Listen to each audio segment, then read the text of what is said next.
Stanford University. Okay, well, welcome to Lecture 10 of Stanford CS 193P. This is winter 2015. Today, we really only have one big topic, and I got one little small topic that I'm going to talk about at the beginning, which is text field. But the main topic today is going to be table view. Okay, so table view is a really powerful object in iOS, and it uses a lot of the things you've learned already, like delegation. And you'll get a chance to see how once you kind of have these basic concepts, you can build these powerful user interface features. But let's take a minute or two to talk about text field, because I actually used a text field in the last demo. Okay, a text field is kind of like UI label, but it's editable. And you know, text fields are not a big deal on the iPhone because you want to try and build your UIs to not use them because that keyboard is so small on a phone. On an iPad, a little more useful to have text fields, but even there, users would rather just be touching on things and things like that than having to, you know, hit that keyboard. And when you're building a UI and you put a text field in there, it'll seem like, oh, this is great. But that's because in the simulator, you can use your keyboard on your computer. And it seems like, wow, I really like this UI. But then when your users get it, they're like, I hate this UI. Okay? So be careful with UI text field. But there are some times when you just absolutely need an arbitrary string from the user. And so you need it. Now, the keyboard, that little software keyboard, appears whenever your text field becomes what's called the first responder. When a text field becomes the first responder, the keyboard will slide up from the bottom. Okay? You can make the keyboard appear and cause the little blinking caret to start by sending become first responder, that message, to a text field.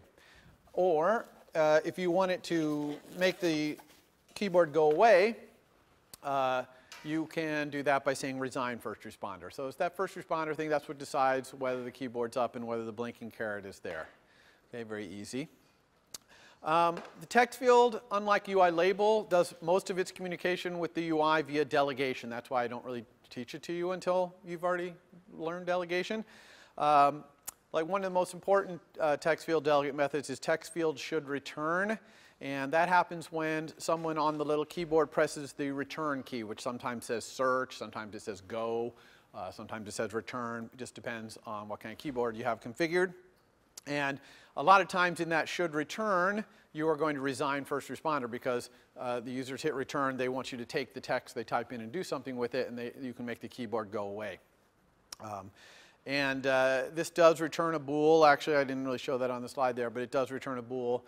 And that bool is whether it should do what it normally does when the user hits return, which is usually going to be to do target action, because UI text field is a UI control, so it can also be set up to do target action. But usually we get involved with the delegate because we want this resign first responder activity going on. So you can find out that the editing has ended, either by the person hitting return, by the text field did end editing delegate method, or you can also just set up target action, control drag, to have it send an action when it ends. Okay? The keyboard. So the keyboard, you'd think that there would be a class like UI keyboard or something to do things with, but really not. The keyboard appears because as a side effect of a protocol called the UI text input traits protocol. So objects like UI text field that implement this, they get to configure the keyboard, what type it is, what auto capitalization it's doing, you know, whether it's secure text. You saw we used secure text entry when we did the demo before. So all these actually are not methods that are on text field natively. They're actually because text field is implementing this UI text input traits, and that's how you configure the keyboard. All right? And of course, text field implements that, and the other object that implements is UI text view, which is a very powerful text editing object, multi-line, multi-font, etc. The keyboard, when it comes up from the bottom, it comes up on top of other views. Okay, so you are responsible when that keyboard comes up for moving anything out of the way that needs to still be visible, especially if, for example, the text field the user clicked on that caused the keyboard to happen is at the bottom of the screen. It'll just get covered right up. And so now the user's like, whoa, where's that thing I was typing in? So you're responsible for moving that. A lot of times you're going to put your text fields at the top so that you don't have that problem. Or your text field might be like in a static table view. You're going to see I'm going to talk about table views today, in which case table view will automatically scroll it up out of the way. You don't have to worry about it. But if you have a UI where you have a text field down at the bottom and the keyboard comes up and you have to move it, you're going to have to learn how to do this NS notification business, because the way to find out that the keyboard appeared is you get this notification called the UI keyboard did show notification. So I'm not really going to go into notifications today. You're not going to have to do any of this for any of your homework assignments, but when you get to your final project, just know that this is how you're going to have to deal with the keyboard if you have a text field or some text typable thing down towards the bottom of the screen. Okay? Other properties on text field I'm not going to go into, but we'll see a couple of them in the demo today because I'm going to do a text field again. But you can look them up in the documentation. Obviously, just things to configure the way the text field inputs or displays. Text fields also have like left and right overlays for like little things like search. You've probably seen text fields that have a little icon for search that you can click on there, or like a little icon that says whether you're doing find or find and replace or something like that. That's all in there too. So it's pretty powerful little control. Okay. The keyboard, it gets enhanced by this input accessory view. So that's, again, a method in UI text field. And you set a view, the UI view, and when the keyboard comes up, that UI view will appear along the top of the keyboard. So you can add extra buttons there or other kind of mechanism. So that's how you enhance the keyboard. All right, so that's enough for text field. Again, I'm going to use in the demo today, so you'll see a little bit more. But today, mostly, we're going to talk about UI table view. So UI table view is a very important class for displaying data, especially when you have a large amount of data to display. It's essentially a one-dimensional table, a list, if you want to think of it that way. Some people think it maybe should have been called list view, but you'll see that table view ends up being a pretty good name for it. But it's a one-dimensional list. It's a subclass of UI scroll view, so it has all the things that scrolling can do, of course. And it's very efficient with large sets of data. So you can imagine having a list of all the songs in your iPod part of your phone showing in an app, even if you have tens of thousands of them. Okay? Table view knows how to be efficient with that. Now, what about multi-dimensional tables, tables that have rows and columns? Well, we usually do that with multiple table views inside a navigation controller. So you'll pick something from column 1, and it's going to show you column 2 that matches column 1. Then you pick something there, and it's going to push over, show you the next one. So that's basically how you get through, how you build multi-dimensional tables, which you kind of have to do it that way on a small device like a phone, unless the font's going to be really tiny, because you can't build a big actual two-dimensional table. So the combination of table view and UI navigation controller is pretty cool for building multi-dimensional tables. Now, there's different kinds of table views, and I'm going to show you pictures of them. You want to configure the table view to display in a way that matches your data. So let's take a look at some of these different kind of looks. One is a plain style. You can see that one on the left.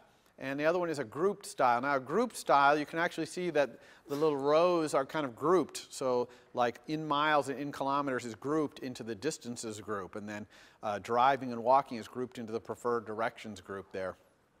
Whereas the plain style is basically just a big, long list. That can be divided into sections as well, but it's mostly just a big, long list. Usually, the plain style is for dynamic data, like all the songs coming out of your iPod. The group style is more for fixed data, like the settings app. You know, in your iPhone, the settings app, if you look in there, a lot of table views in there, all with the group style. And what's in there is kind of fixed, more static. So let me talk about some of the words we use to describe the parts of a table view. This part at the top of the table view is called the table header. It's a UI view.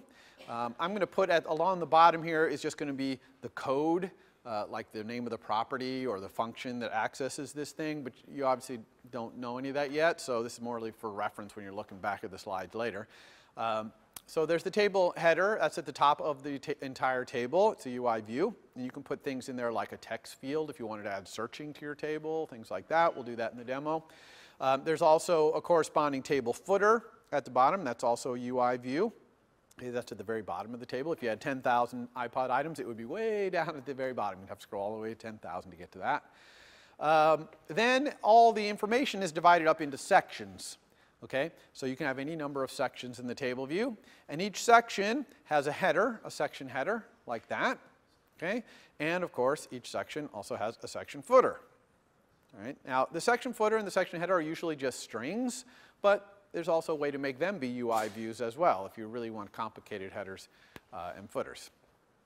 And then you have what are called the table cells. So that's the actual data. This would be the actual songs in your iPod would be shown here in each row. And these table cells are highly configurable to show all kinds of information for each piece of data in your table. Okay, so that's basically the terminology we use. So that's what it all looks like in plain style. We use the exact same terminology in group style, so it looks like this. Okay, see the section headers are kind of the names of the groups.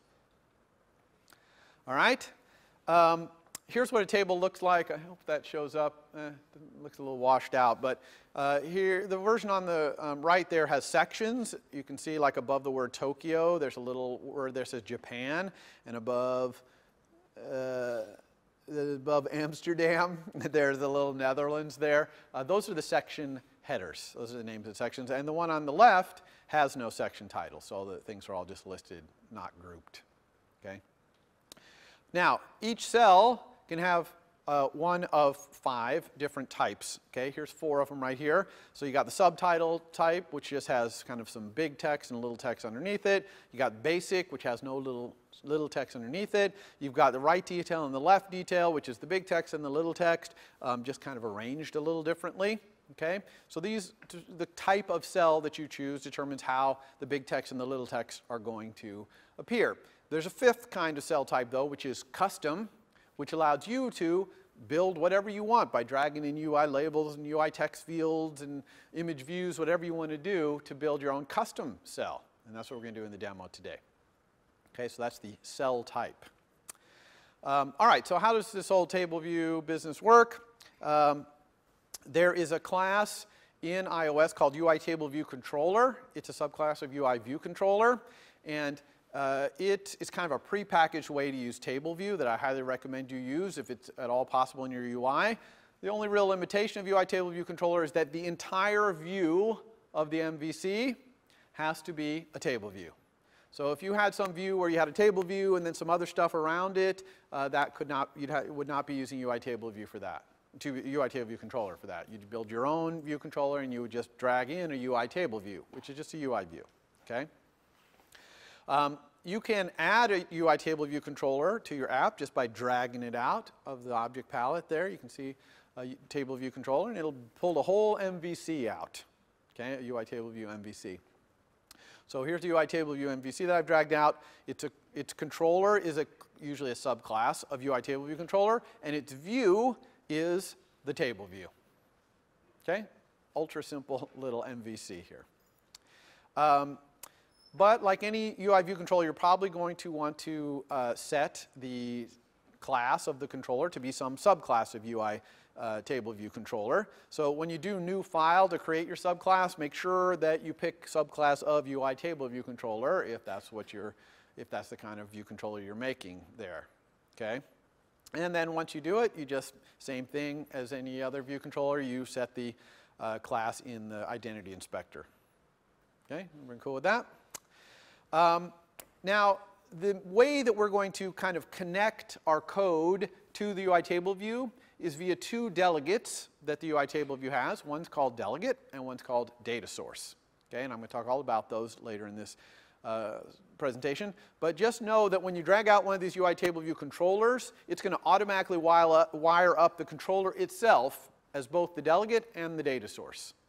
And in fact, if you right-clicked on the table view controller there and you looked at its connections, you'll see data source and delegate will be connected there to the table view. Okay? Now, if you don't use a UI table view controller, you just use your own view controller and you drag out a UI table view, you'll have to wire up the data source and delegate yourself.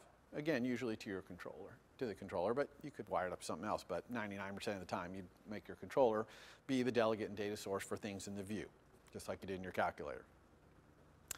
Okay, so you can also edit the attributes of the table view if you just click on the table view. Now, when you when you're clicking on things in a table view, it kind of, sometimes you want the cell, sometimes you want the table view, sometimes you want the controller. So you want to remember that trick I was telling you about. Control Shift and left click will let you pick something under the mouse, multi-layers deep. Okay, I'll show you again in the demo.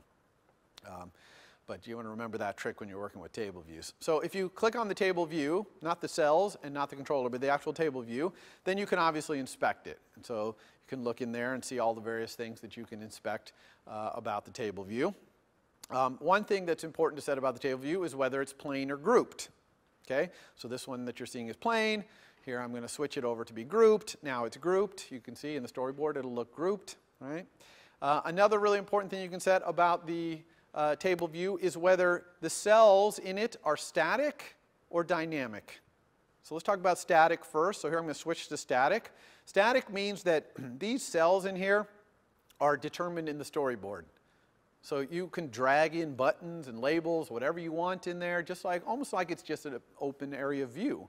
You can just drag them in there, and the table view will help group them for you. But you can then set outlets to your controller from them. It's really almost just like it's partitioning the space for you. Okay, so that's the static table view. And so whatever cells you see here in your storyboard, that's what you're going to see in your UI. No more cells than that, because it's static.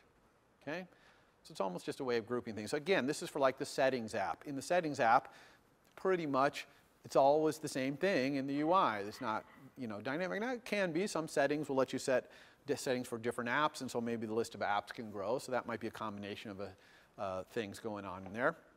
But usually static table views, it's static. Okay.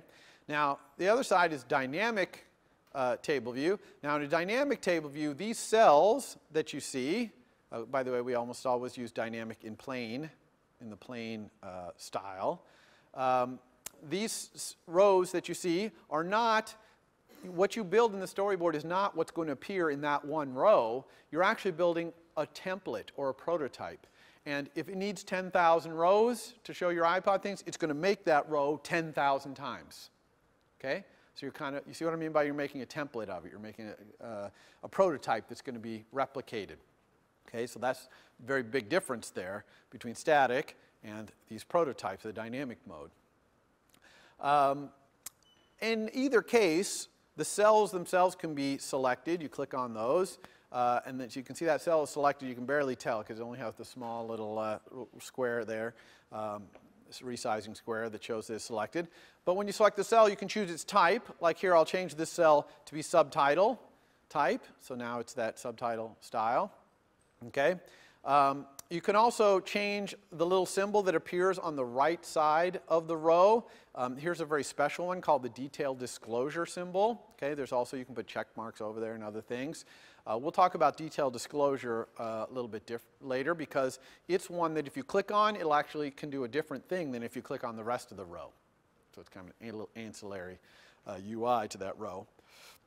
So I'm going to go back to non-detail disclosure there.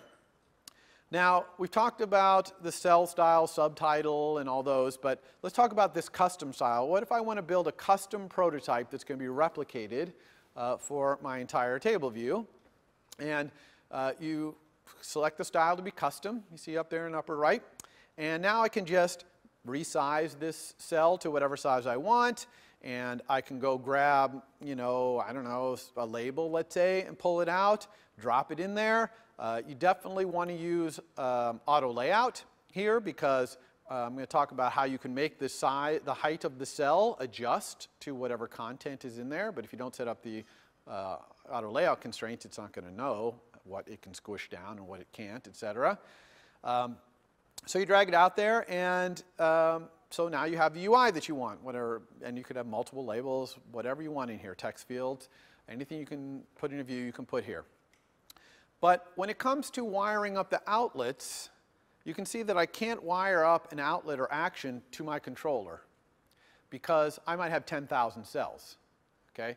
So the way that that works is you actually create a custom subclass of this cell. So this cell is a UI table view cell. UI table view cell is just a special subclass of UI view. Okay, that's what this cell is. And so if you want to have outlets and actions per cell, you're going to create a custom subclass of this UI table view cell, and that's where the outlets and actions are going to be. Okay, and then for every row that's visible, you're going to have this UI table view cell, and you'll be able to get actions from buttons in there or have outlets to set things. Okay, so you do that with the identity inspector, just like you set the class of anything else, right? I select the cell and I go over to identity inspector. I need to create a UI table view cell subclass, so I go to new file, and here I want the subclass of to say UI table view cell, not UI table view controller. Okay, so I create a subclass of UI table view cell. I set it in the identity inspector to be my table view cell. And now I can wire up these outlets and actions in here to outlets and actions in my custom subclass of UI table view cell. Okay, and so I just bring them up side by side in Assistant Editor, just control drag over to them. Sometimes it's a bit of a pain to get the table view cell subclass in the right-hand side of the Assistant Editor. Automatic seems like it eventually figures it out and starts working, but a lot of times it won't, so you have to do manual to get that cell on the right. But it's just, this is where you bring up your subclass code, and you can just control drag to create, for example, here an outlet to this label. And again, remember that you're doing this for a prototype here. These are dynamic, and so this whole thing is going to be replicated over and over for every row. Okay? Each row is going to have its own UI table view cell instance, and thus its own outlets. And when it sends an action, it's going to send an action just to its instance. Okay? Now, you might be freaking out a little bit about that, thinking, whoa, I've got this UI table view cell. It's a UI view. What if I have 10,000 of them? That's going to be a problem. But we're going to talk about how that's not a problem in UI table view in a minute here. So how do we hook up to this stuff in code? Okay, how do we load those cells up? How do we tell it how many iPod songs I got? And you do all that with this data source and delegates. Okay, now the data source is the one that's responsible for the data, in other words, what's in the cells, and the delegate is really responsible for how it's all displayed, the configuration of the table, etc. UI table view controller also, as I said, it sets itself as the data source and delegate. It also has a property called table view, which is the table view inside itself. So you can, at any time inside your controller, get at the table view with this table view thing. Okay? All right, so what do we need to do in implementing this data source protocol? Well, this data source protocol you're going to implement anytime the table is dynamic. Okay? And there's three really important questions that are answered by this protocol. One is, how many sections are in the table? The next is, how many rows are in a given section? And the third thing is, give me a UI table view cell, or a subclass thereof, to display this row. Okay, those are the three main things. There's other things in the data source protocol, but these are the three main ones. Makes sense, right? That we're trying to load up our table. The data source is providing the data. That's the way it does it. So the first two are exactly what you would think. So those are easy. So let's talk about how do I give the table view a UI table view cell to draw a given row. And you do that with this method. And I was telling you before, 10,000 rows, don't worry. The UI table view cells, the reason 10,000 is going to work is because we're only going to create UI table view cells for the visible rows. Okay, if I have 10,000 iPod songs, I can only see 7 or 8 of them on screen at a time. I'm only going to have 7 UI table view cell instances. But what that means is they're getting reused. As you scroll down, they're getting, the ones that are scrolling off the screen are getting put into a reuse queue, basically. And when a new one comes on screen, it reuses it. Okay? It either reuses it or creates a new one by copying that prototype in your storyboard. Okay? But it's not going to make 10,000. It's only going to make enough for the visible rows. Okay?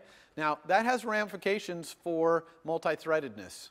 Because if you have a row and it appears and you need to go fetch something on the network to draw it, and you start the fetch, and then the user scrolls away, when that fetch comes back, that row no longer wants that thing, because that row is going to be reused to display something else.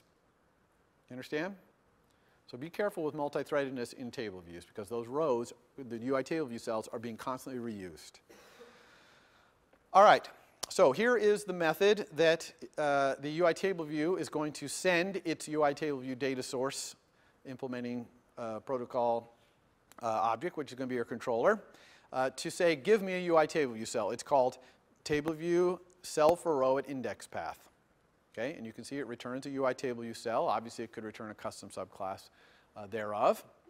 And the argument there, index path, and then this index path is just a simple little container that contains the section and row that it wants the table view cell for. Okay? So you're going to use that information like this. You have some internal data structure that's arranged by the sections and rows. Okay? I don't know what it looks like, but you're just going to get the data for this row by accessing that internal data structure. It might not be as simple as this. This is like an array of arrays, sections and rows, although the demo I'm going to do is going to do it that way. But it could be anything that lets you get your data.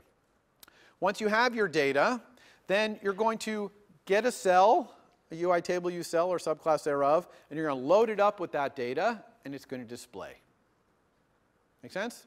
So let's talk about how you get that cell. Okay, how am I going to get that cell that I want to load up with my data at that index path.section, index path.row?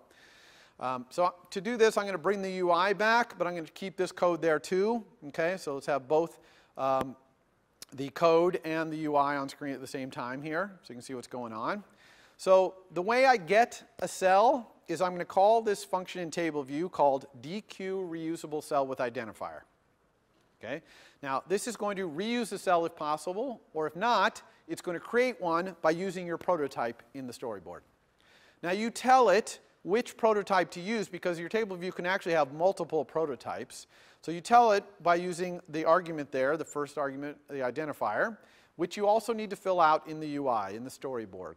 And you just inspect the cell, and there'll be a field there called identifier. And you just fill in that identifier. And that's what you use in your code. So this is what links your code to which prototype cell you're going to make a copy of to use. Okay? But it's only going to make a new copy if it can't find one to reuse that went off screen. Everyone make sense there? Good? Okay, so that's how I get the cell that I want to use. Notice that that cell comes back as any object.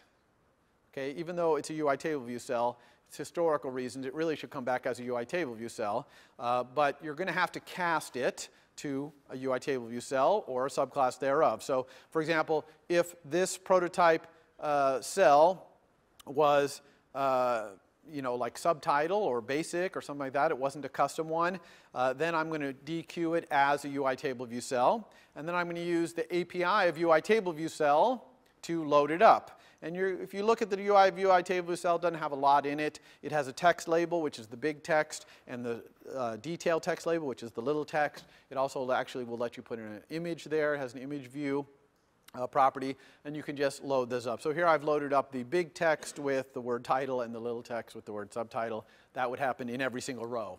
But usually I would put my data in there, okay, from my internal data structure there. Now, what if I have a custom cell? Well, if I have a custom cell, then that DQ'd thing, okay, here I'm hooking up the custom cell there with the identifier.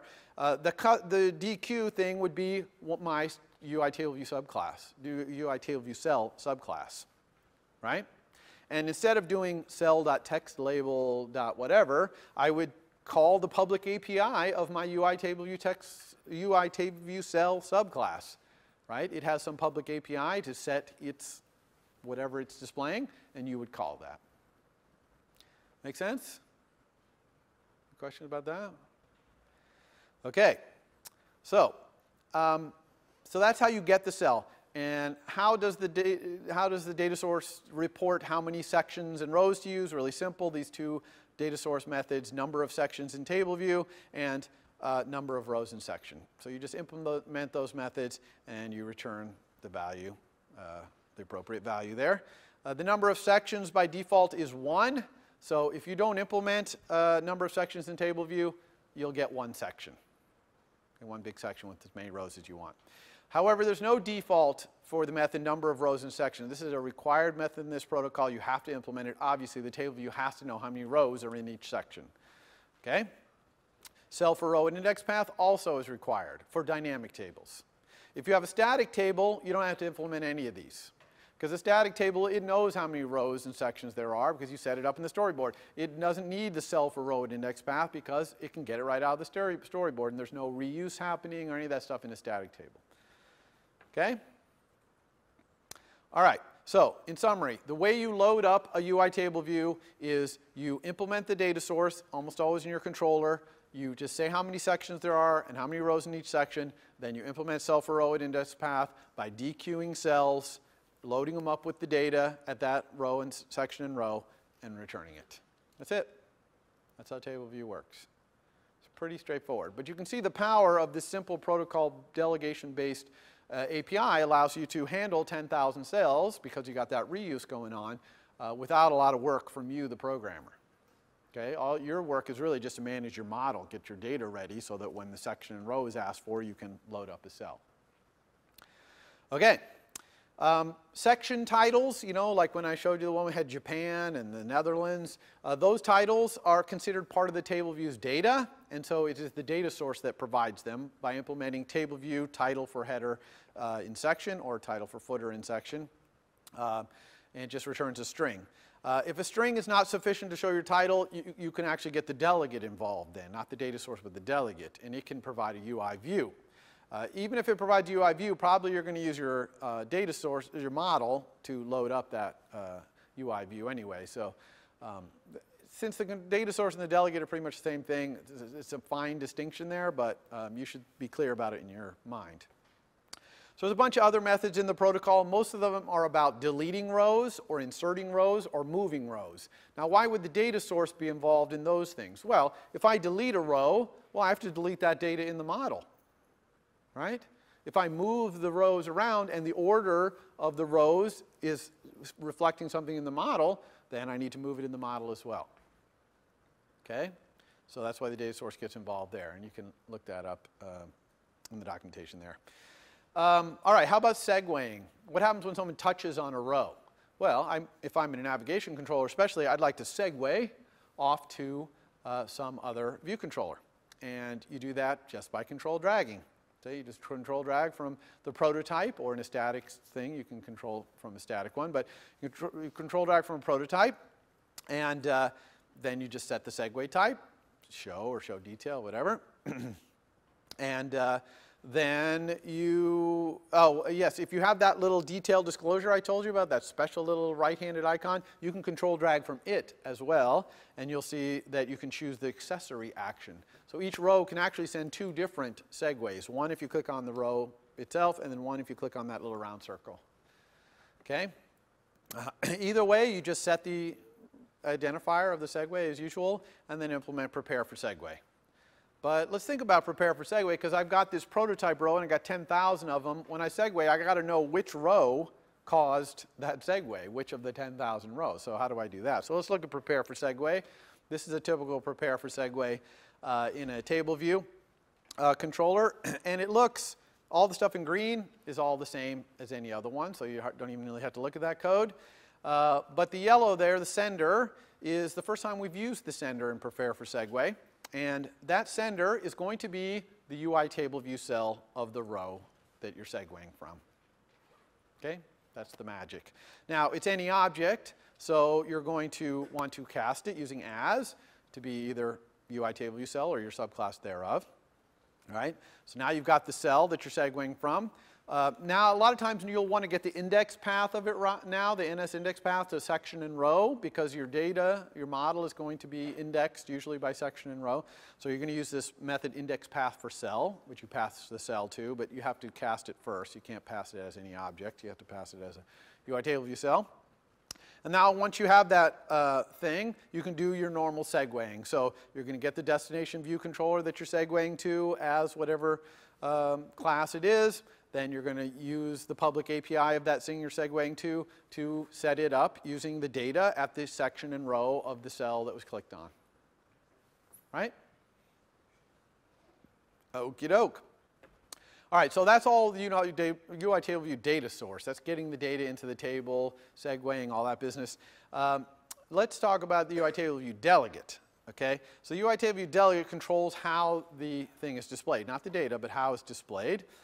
It's obviously common for them to both be the controller of the table view. The delegate lets you observe what's going on inside the table. For example, you can find out when a row was clicked on with the delegate. When a row is clicked on, you could segue, or you can just find out from the delegate, table view did select row and index path. And it's going to tell you the section and row. Index path can be the section and row, remember, of what you clicked on. You can do whatever you want at that point. Okay? You could manually segue in code here, for example, or you could do something else. That little detail disclosure thing, you can segue from it, or the delegate will get a message, accessory button tapped for row with index path, and you can find out about it that way too. Okay, so clicking on rows, whether you click on the little detail thing or the row itself, you can just find out about it if you don't want to segue directly. Tons of other stuff in the table view delegate. You can just look in the documentation. It also can be involved in the editing part, especially the redisplay part of editing. So you can take a look at that. All right, back to UI table view itself.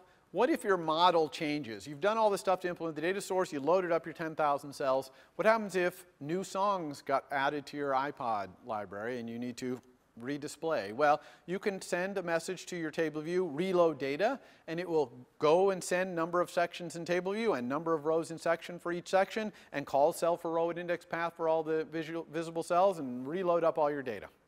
Okay? Now, that might be a lot of work for 10,000 iPod things, so you might want to just reload a small part of it if you can, and then you can use things like reload rows at index paths. And you just give it an array of index paths, and it'll only reload those cells. Okay? So that's what happens when your model changes. What about the height of rows? So the height of the rows are going to be the height they are in the storyboard, unless in your code you change the height to be UI table view automatic dimension. If you do that, then it's going to use the auto layout to figure out how high each row is. So every row could be a different height. Okay? If you use that automatic dimension, you're going to want to set an estimated row height, because the table view is a scroll view and it kind of wants to know how big its content size is. Right? Okay, remember from scroll view, content size. So it kind of wants to know that. So it really helps to have an estimated row height so that it can kind of guess at what the size is, and then as you start scrolling down, it'll adjust it. It's very good at doing that. So if you ever use automatic dimension, use estimated row height. Okay?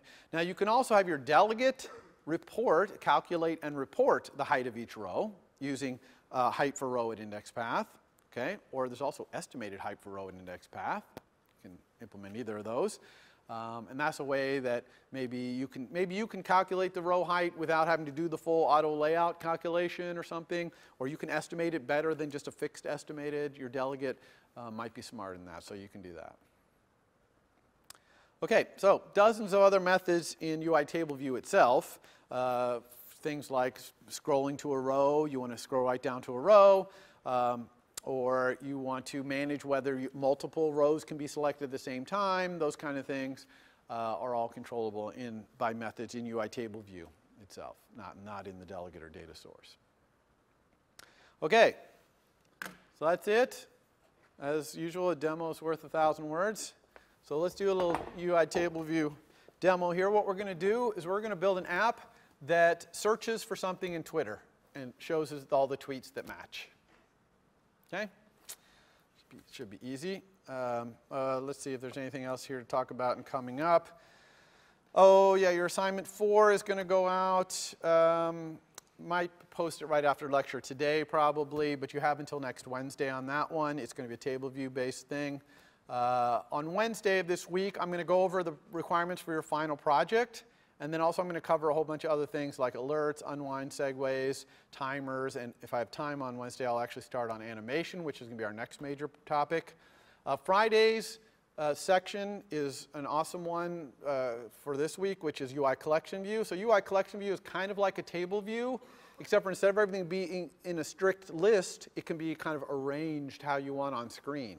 Okay, it could be a two-dimensional grid or whatever. So it's a much more flexible version of UI table view.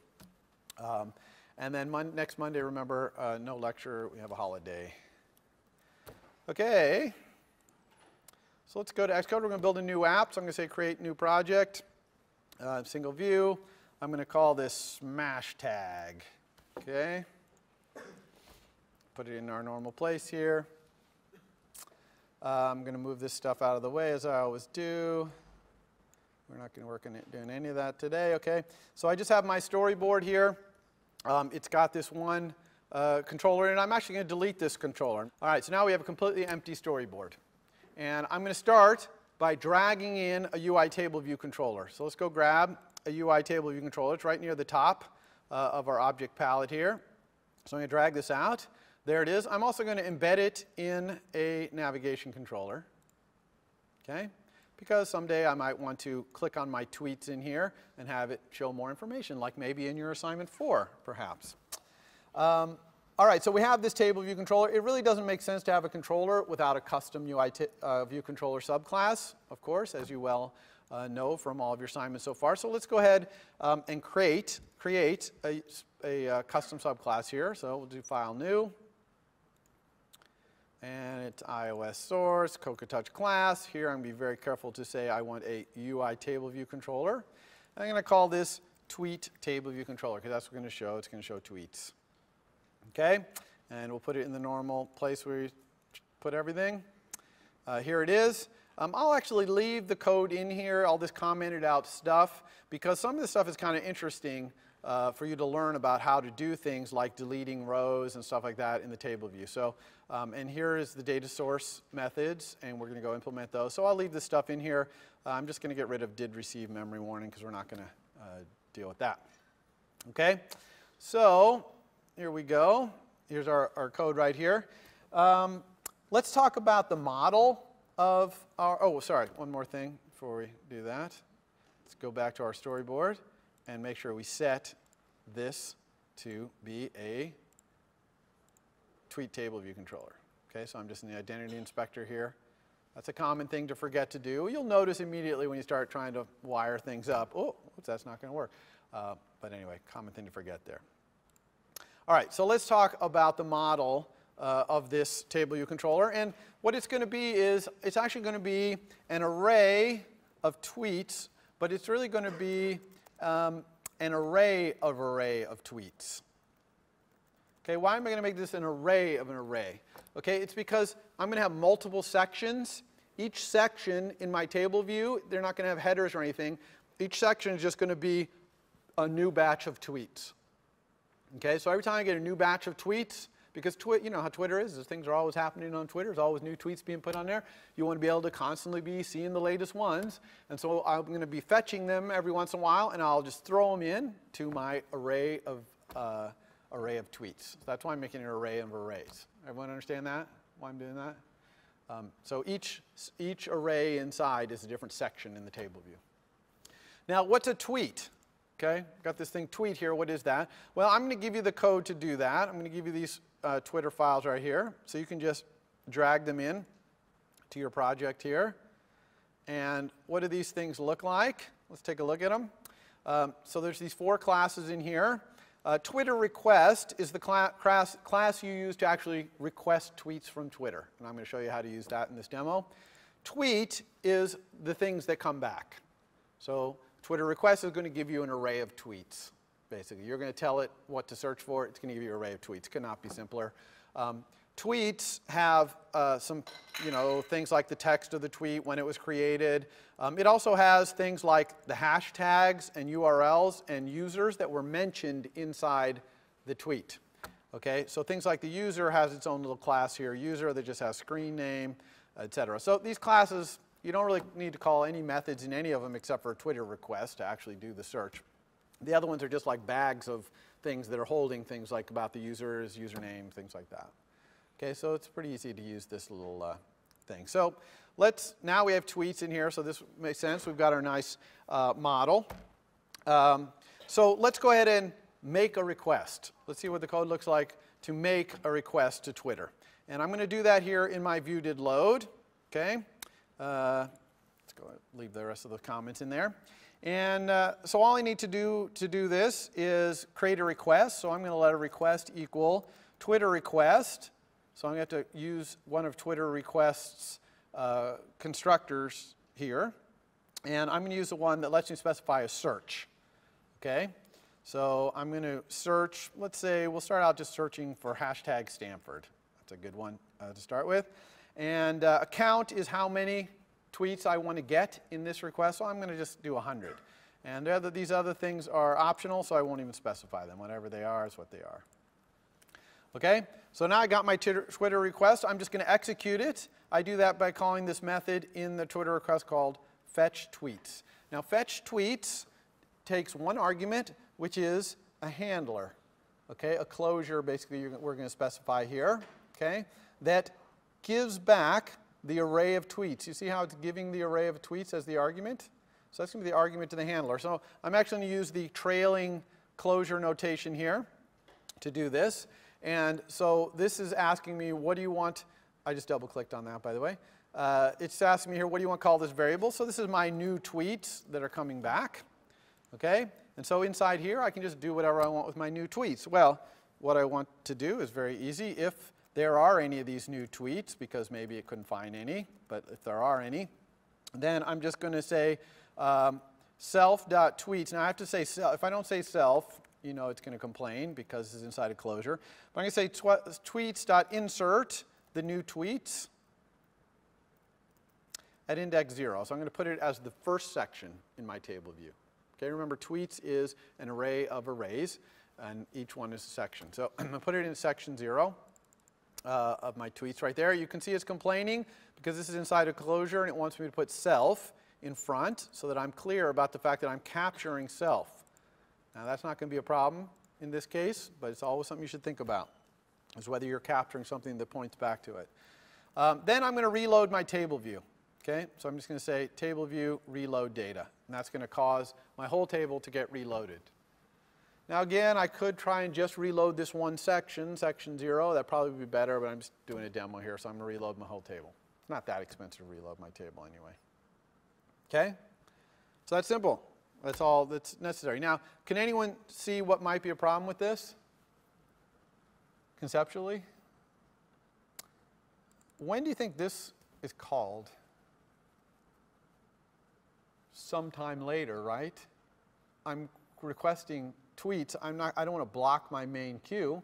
So fetch tweets goes up and fetches it on the network, and when they come back, it calls you back later, not on the main queue. Okay?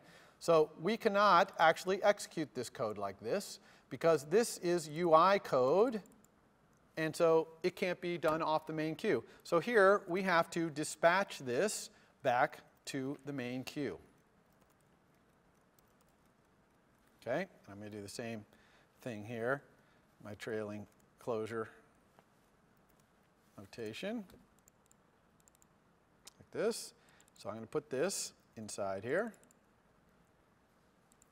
like that. Okay? Everyone understand why I had to dispatch this back to the main queue? Because this is an asynchronous API. Fetch tweets is an asynchronous API. And you're going to see APIs in iOS that are like this one. This is an API I wrote, but iOS is going to have them too, where you're going to give it a handler, and it's going to call that handler back off the main queue sometime in the future. Okay, so this is a multi-threaded API. Okay, but that's all I need to do. Simple as that. When it comes back, I'm just going to dispatch it back to the main queue and reload my data. Question? Yeah, so the question is, what if I didn't put this in here? And the answer is strange things. Your UI would draw weird, things would get out of sync, probably your app might crash, lots of bad things. Okay? So don't ever do it. It's bad. Okay, so now we have our data loaded up into our model. Okay, in view.did.load, we loaded up our model with some data from a search. Okay, hashtag Stanford here. How do we get our model into the table? Well, we're going to go down to this UI table view data source here. By the way, I'm going to change this to UI table view data source. I like doing that. I don't think I've showed you this comment, //mark colon. Have I showed you that? Okay, if you put a //mark colon, then up here, see where it says tweet table view controller? If you click on this, it will show you all your methods, and it will arrange them into groups. See this? This is this word right here. Okay, so it's a really great way to kind of organize your code using these marks. So like, for example, I might put another mark up here. It's a common one I do, which is view controller lifecycle. Okay, now when I click in here, see, I got view controller lifecycle, I got my data source. Pretty cool, huh? All right, so here's my data source methods. Here's number of sections. So how many sections do we have? Okay, number of sections is tweets.count. Because tweets is an array of arrays, right? And each array in there is this different section. So how many sections are? However many things are in the tweets, my tweets model up here. Okay, so that's easy. How about this? How many rows are in each section? Okay, well that's just tweets sub index path dot section. Actually not even index path, they just gave me the section. Section dot count. Right, so it's asking me for this section, how many rows are there? Well, I'm just going to get the tweets that are in that section and tell you how many there are. Okay, so far this UI table data store is pretty easy to implement. Huh? Okay.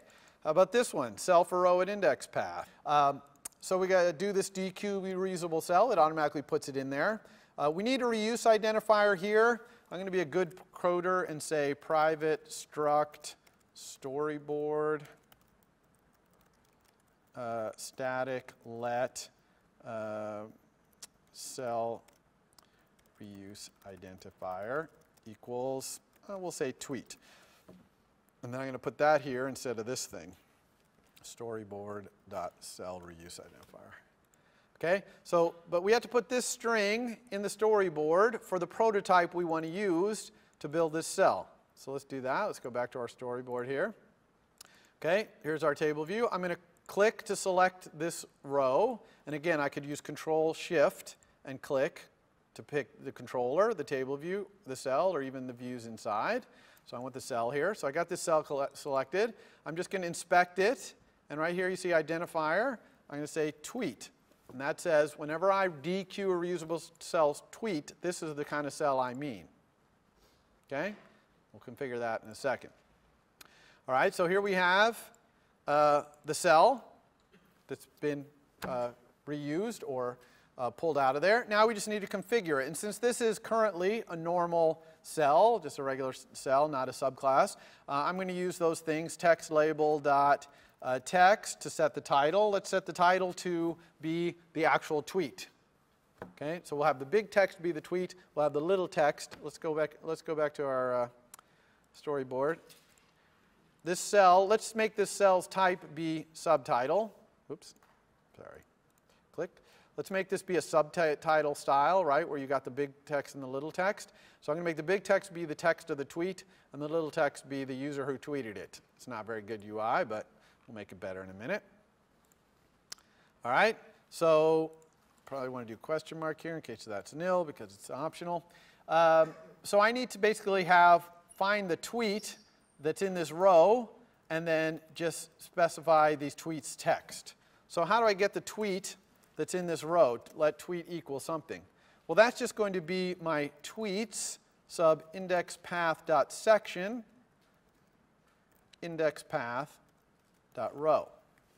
Okay, this is my model, and I'm just indexing into it by section and row. Right, this is the index path that I was asked right here to get the cell for row index path.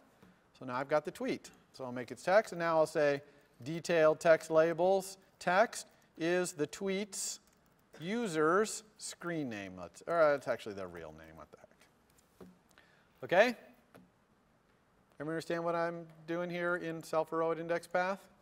I'm just returning a UI text view, UI table view cell that it's going to use to draw that row. So that's actually all we need to do. So let's go ahead and run, and hopefully this will work. Okay. So this is the unreachable entry point in your storyboard.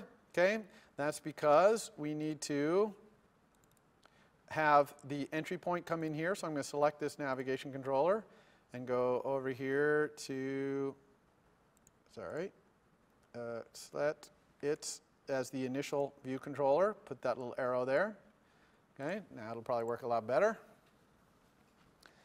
All right, here, so it wants to access my Twitter account? Sure, go for it. Ah, there it is. Wow, that was super easy. We got all our tweets there. Now, this is a pretty bad UI. I mean, Twitter's already pretty limited, 140 characters. This is not even that many, okay? So these are all cut off, so this is really not a good UI. What we really want is to be able to build a nice custom UI in here for every tweet to show the screen name, maybe the image of the person who posted it, that kind of stuff. In here. So let's go enhance our UI to do that. All right. Now, how do we do that? Well, this cell right here needs to, actually, you know, with the time, I'm going to do one other thing first. Right now, it's only searching for hashtag Stanford. Let's make it so it searches, we can type in what it's searching for. Okay? Instead of it's always looking for hashtag Stanford, let's go put a search field in here. So I'm going to put that search field as the table view's header. Remember I said the table view had a header?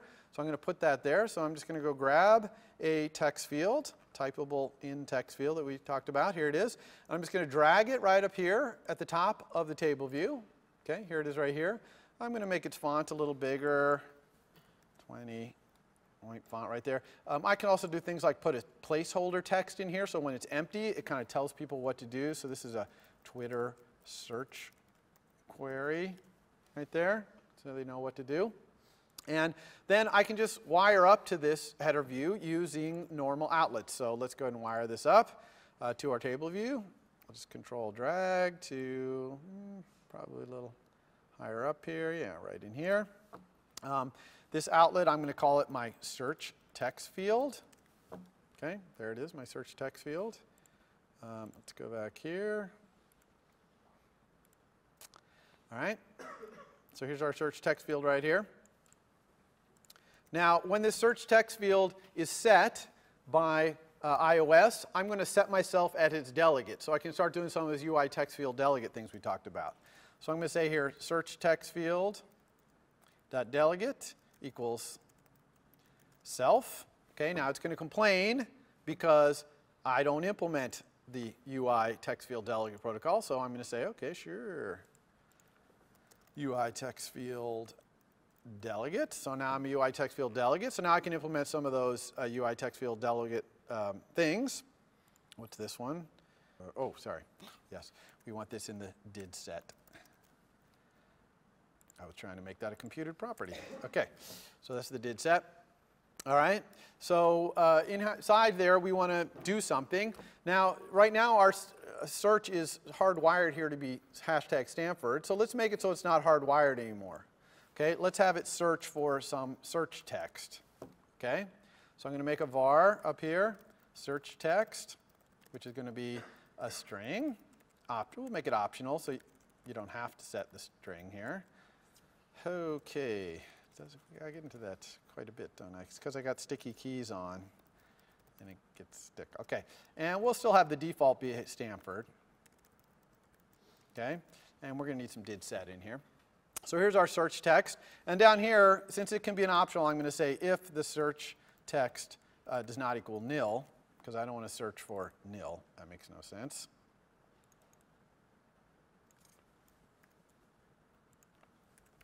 Okay, and this we're going to unwrap. All right, so now we've got this search text, and we can search for it. All right, we'll wait to do that in a second here.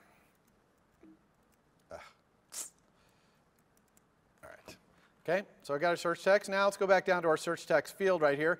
When that search text field is first connected, I'm going to set myself a delegate. I'm also going to set my search text field's text equal to my search text. Okay, so just in case someone set my search text, because I left search text public.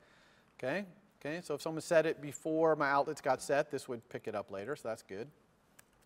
Now let's implement this delegate method. So the one I'm going to implement is this text field should return. You can see there's quite a few text field things here. So I'm going to do this one, text field should return. And so this happens when someone clicks on the return key of my text field. So what is the return key of my text field going to be? Well, that's configurable. So if I edit this, if I inspect this text field, I can actually control a lot about the keyboard right here. So I'm going to make this keyboard type be Twitter. There's actually one for actually entering Twitter searches. Okay? All right. So now somebody clicked the go button or the search or whatever that's going to be in that keyboard. What am I going to do about that? For one thing, I want to resign first responder. So if this text field that's sending this to me is my search text field, which it should be because that's the only one I have, then I'm going to have my text field resign first responder. That means dismiss the keyboard. If you don't do this, it will send this, but it's going to leave that keyboard up. assuming that maybe they want to type another search right away. But here I want it to go away so they can see the results underneath it. Okay? So what else do we need to do in here? Well, then we just need to set our search text equal to the text that's in the text field. Okay? So someone hit search. I'm going to set my search text up here equal to the thing that's in there. And then I have to return true or false, whether I want to let this return key do what it normally does, which is fine. I don't have a target action set up, so it's not going to do anything anyway, but we'll go ahead and say true. Okay, now, when my search text gets set here, I need to react to that by doing a new search.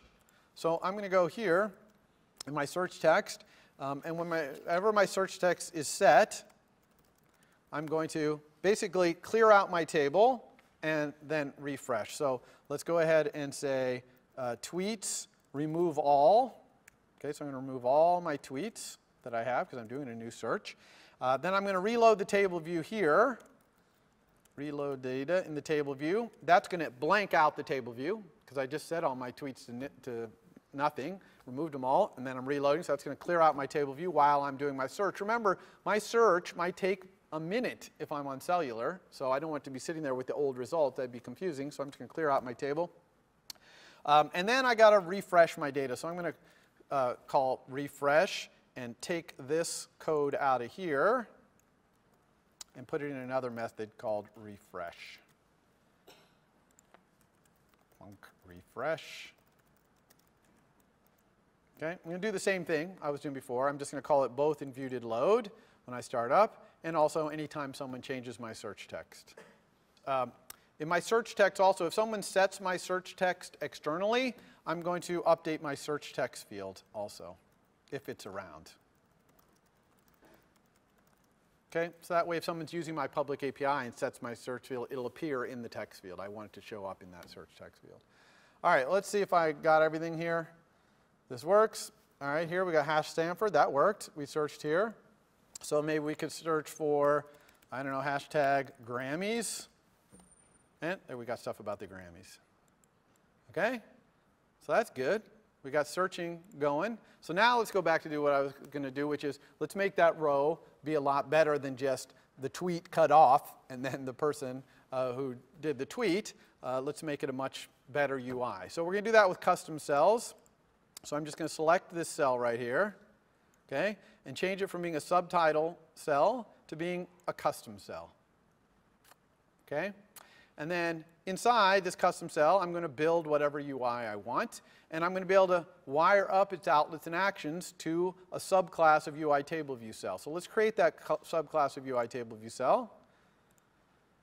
All right, again, iOS source, Cocoa Touch class. This time we don't want controller, we want UI table view cell. I'm going to call this a tweet table view cell because it shows a tweet. Okay, put it in the same place I always put everything. Here's what it looks like. I'm going to delete these. Okay. So inside here is where I'm going to put all the code that updates this custom UI that I'm going to build over here. Here's going to be our custom cell. Here's going to be the code for it. Okay, our UI table view cell. Right? All right, so let's set this cells right here, the identifier of this cell, to be our tweet table view cell.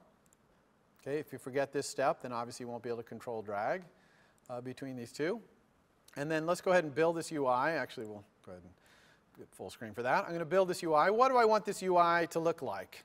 Okay, well, I want it to have some labels, obviously, for like the person who sent the tweet and the tweet itself. And I'd also like to have an image of the person who tweeted it. So I want an image view there as well. And I want to arrange all this.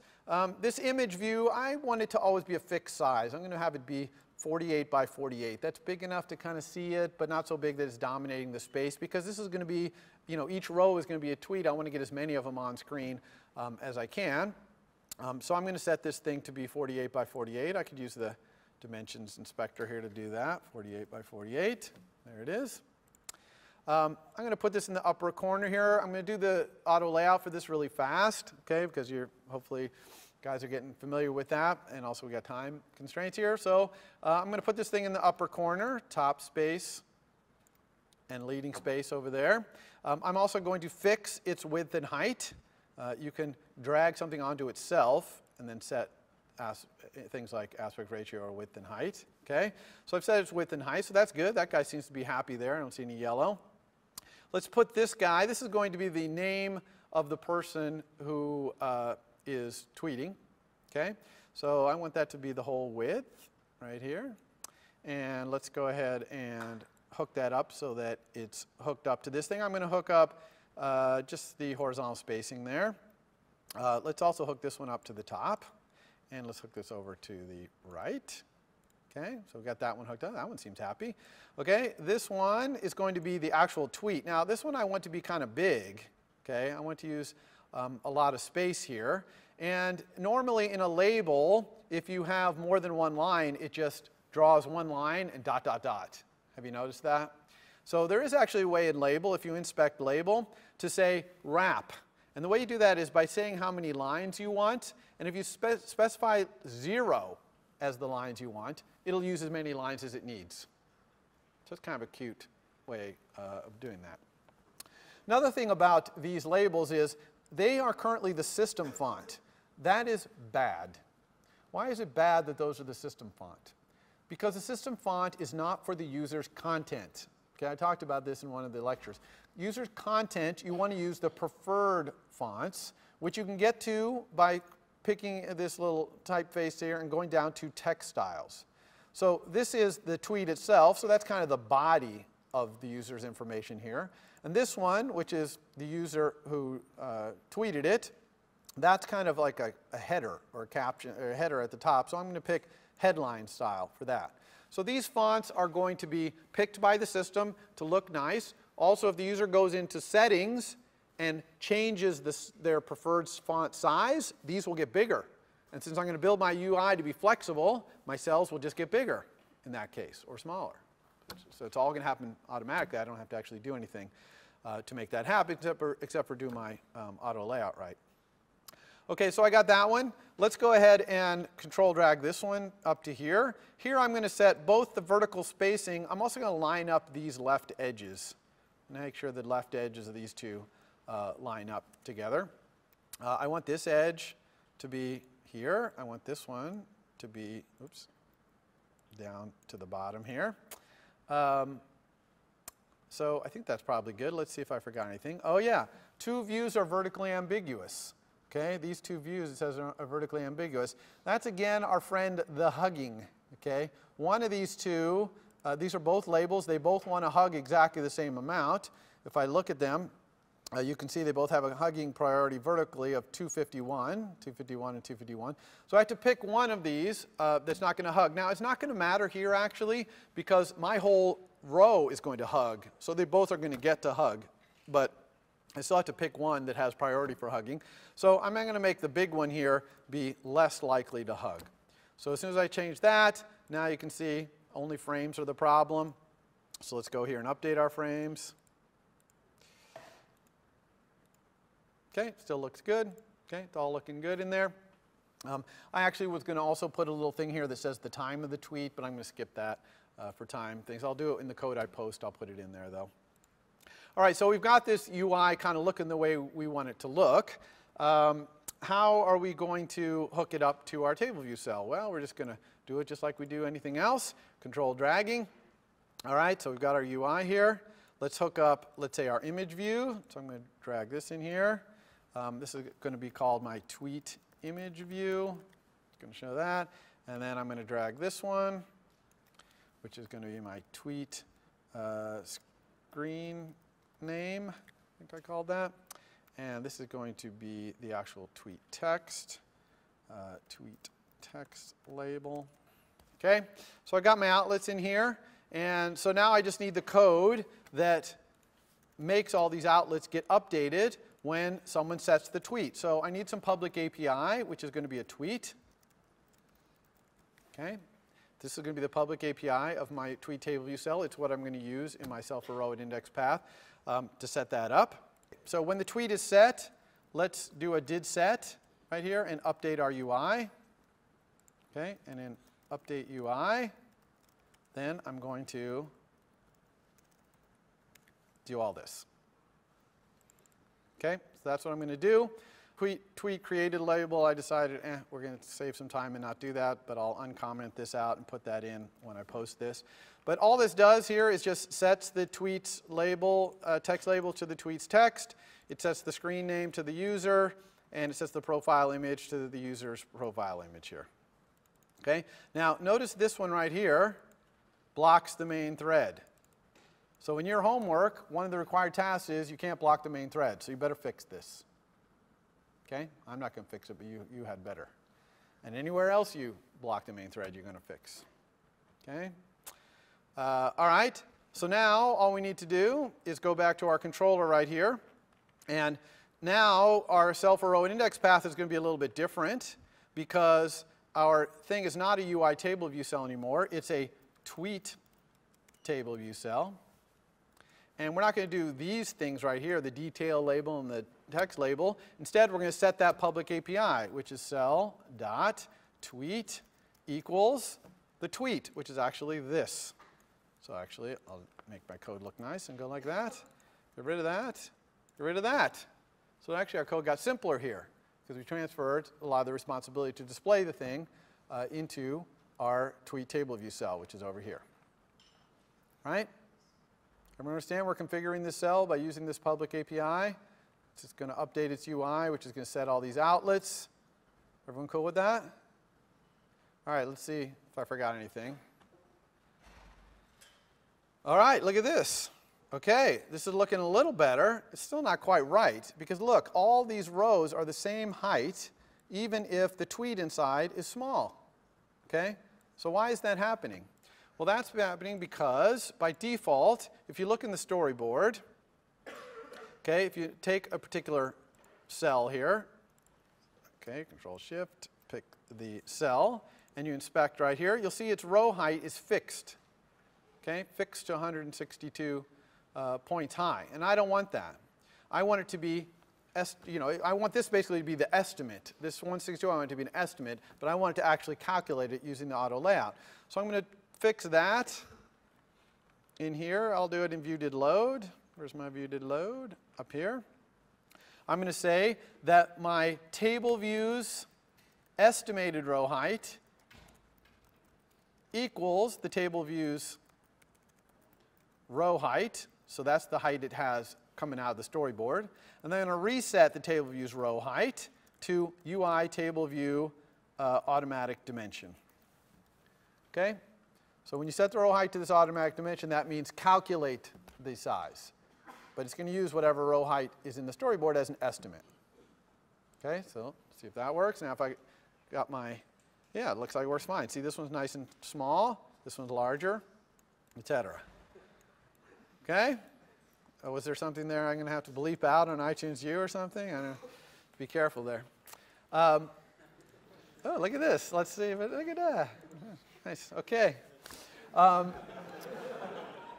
Now, your homework,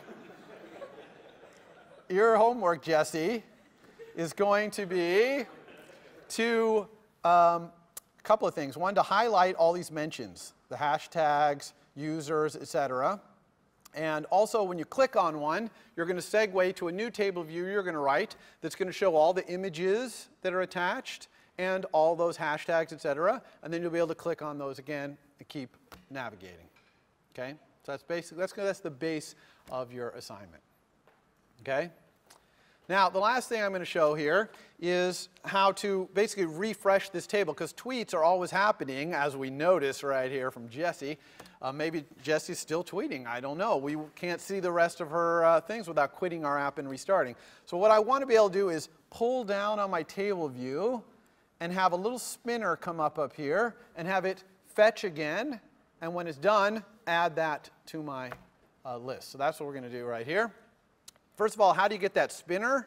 Okay, real easy. You go to your storyboard, you click your table view, okay, you go over here to inspect it.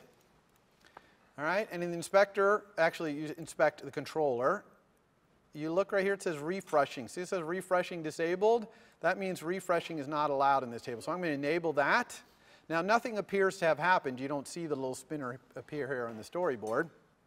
The place it actually appears is over here in the document outline. Here it is right there. Okay, that's the refresh control. Now, the refresh control is a normal control. You can control drag from it to create an action, which is exactly what I'm going to do. I'm going to put that action right in my controller. So here's my controller. Let's put it, we're going to put it up towards the top here, maybe right here. Okay, so I'm going to control drag from the document outline, okay, over here. And it's going to be an action. I'm going to call it refresh. It's going to have an argument which is this refresh control itself. You can also get this refresh control by calling the method refresh or the property refresh control in UI Table View Controller. So here it is. This is what's going to get called every time we refresh. So just to show you what refreshing looks like in the UI, it looks like this. So here it is. I'm going to refresh. See that little spinner? And I let go, and it's spinning. Now, it never stops spinning here because I don't do anything. So it doesn't know when I'm done. So what do we want to do when this refresh happens?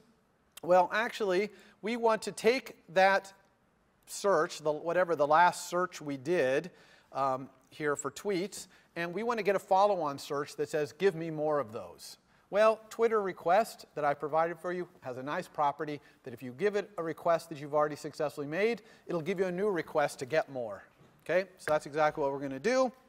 I'm going to add a couple of new properties. One is called my last successful request, okay, which is going to be a Twitter request. Okay, so that's going to be the last one I successfully did. And then I'm going to have another one, which is my next request to attempt. That's what I called it. That's also going to be a Twitter request. And this one is actually going to be a calculated property because I'm going to be able to calculate the next one based on the last one. So that's simple. I say if I had a last successful request, okay, that's, oh, sorry, let's say if I don't have one. If I don't have a last successful request, then let's make one. We have that right here. So I'm going to put this line right here. So this Twitter request right here, this search, I'm going to make that be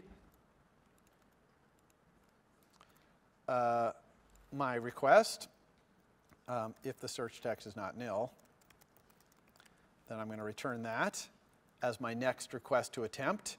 And here, I'm just going to do request, next request to attempt.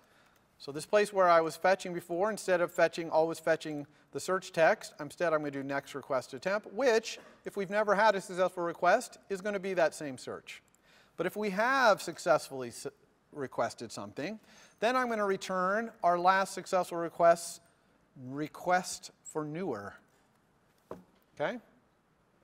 And this exclamation point because I already checked to that to make sure it's not nil. Okay? Everyone got that? What's the problem here? Last request, no, request for newer. Oh, yeah, let's make this be an optional right here. Okay, so that can be not too. And since that can be an optional, we better check it here. If we can find a request, then we'll do this.